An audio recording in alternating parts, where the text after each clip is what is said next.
All right. So, elements of art, and how we are going to define that is that they are the. I'm just going to give you a definition to keep it short instead of asking you a lot of questions because I think you've kind of gotten it by now.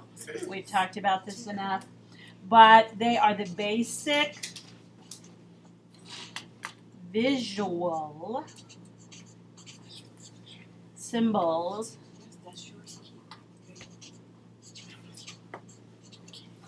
in the language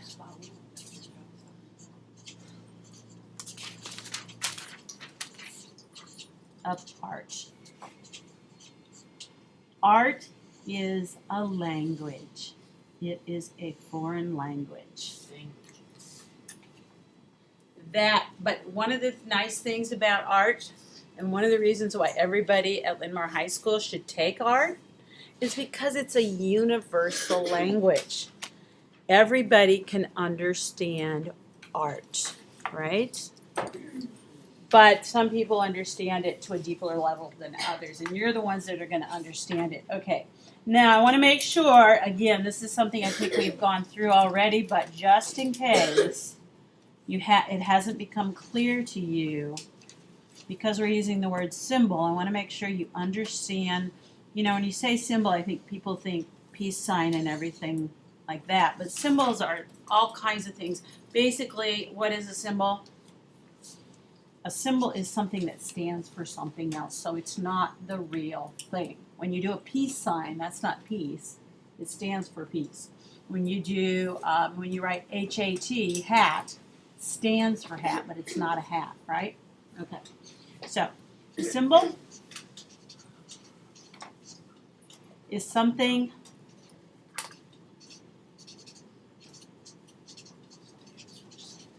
that stands for something else. It's not the real deal. It's not the real thing.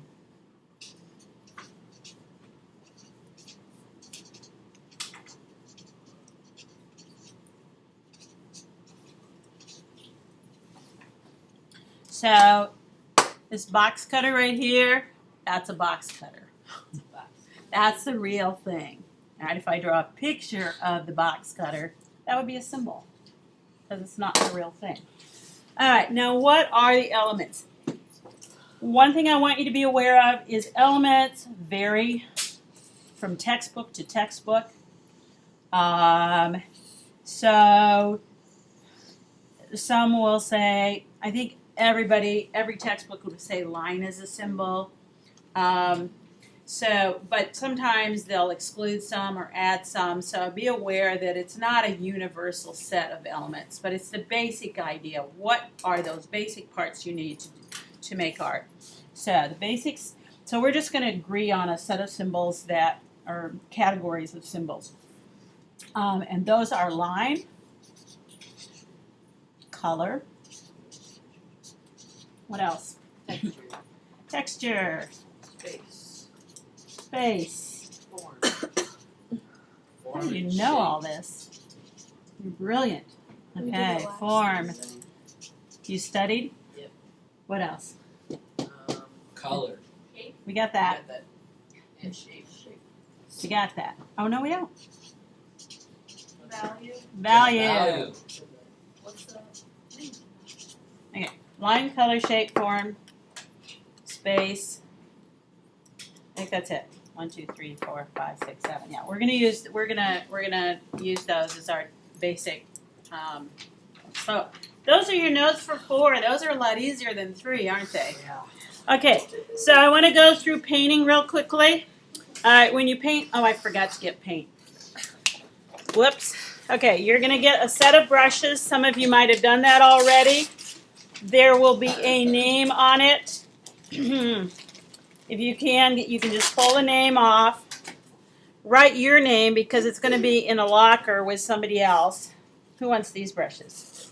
Oh. All right.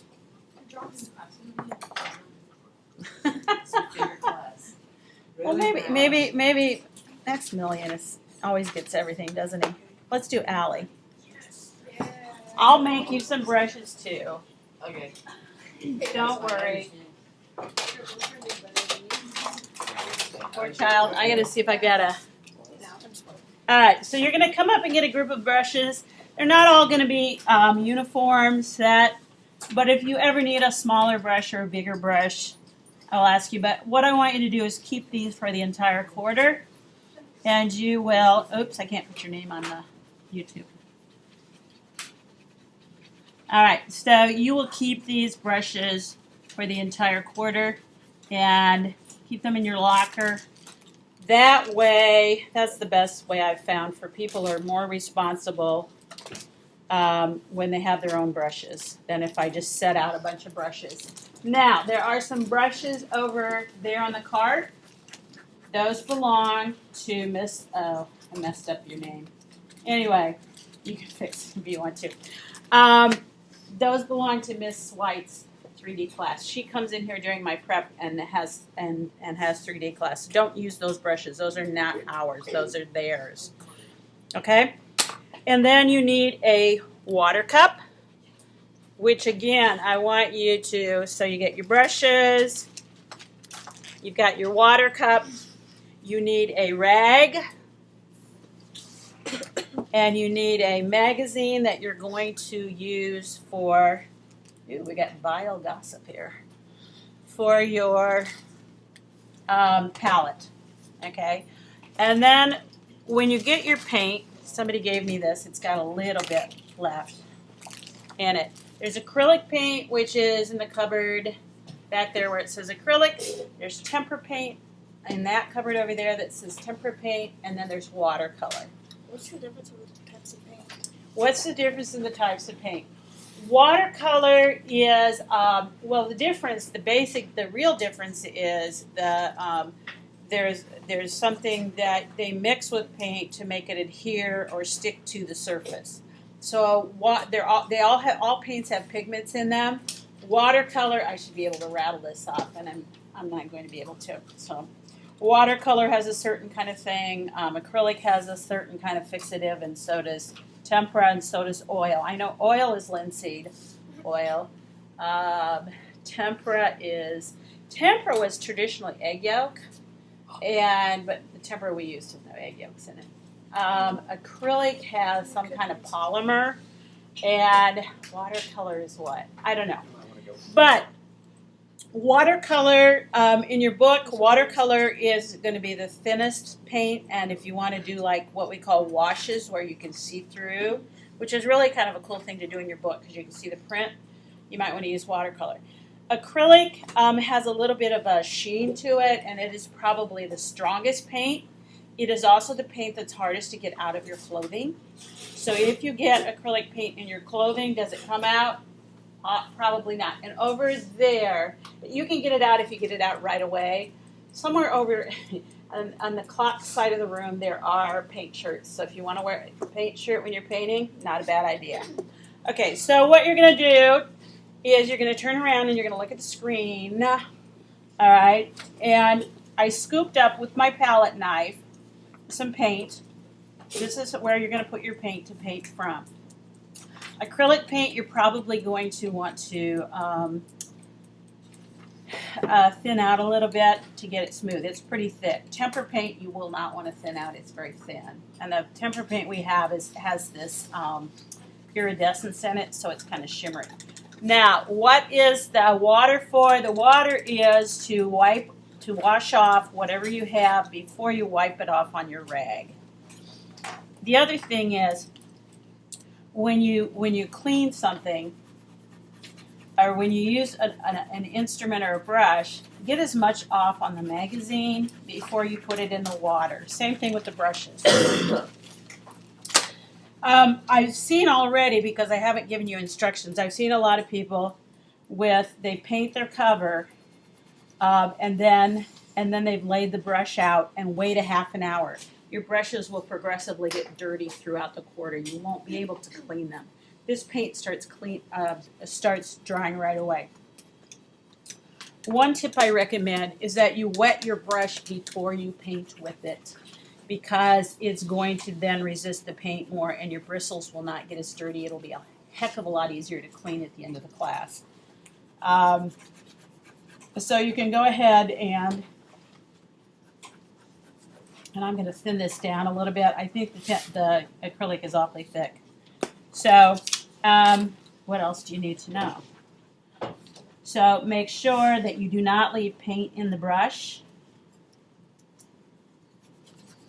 If I thin it out, I can get a wash, and that's something you might play with. Or you can actually see through the, oh, awesome. You can mix your paint, do that on the magazine, etc. But in between using the paintbrush, clean it off in the water, and then take your rag, wipe it off, what residue is left, and then set it on your desk. Even if you're going to wait 5 minutes, do not leave it sitting around with paint on it, okay? When you are done, you're going to take this over to the trash. You're going to pull off just the top layer and just throw it away. And that has a huge advantage. If we were using plastic palettes or something and you had to go wash them, you would be putting all of this leftover paint in the trash. The other thing is be aware that a little bit of this paint goes a long ways, so try and not use too much paint. If you get too much paint out, like for example right here, I don't need this, I can scoop this back up with a clean palette knife and put it back in the container. Okay? So we don't want to waste. It's bad for the environment and it's bad for the art budget. So, all right, I believe that's the end of my painting demonstration.